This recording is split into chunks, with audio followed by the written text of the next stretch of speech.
за филм оваа година е намален.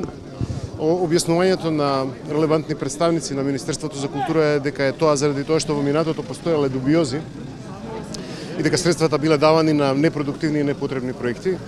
Ние изминатите години и секогаш се бориме исто така против тоа да не постои таква пракса, но никако да се намали буџетот, затоа што во Македонија има неверојатен филмски потенцијал, креативен, има нови генерации, има проекти кои чекаат да бидат реализирани.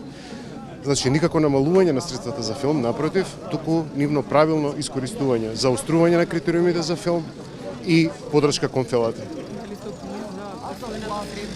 Убеден сум дека посредбата со министерот за култура, дека ќе дојдеме до решение и дека се ќе се врати на колосек, посебно во време кога Министерството за култура се залага за развоен буџет и во време кога буџетот на целата држава е покачен и сите останати културни дејности имаат повеќе средства од вани.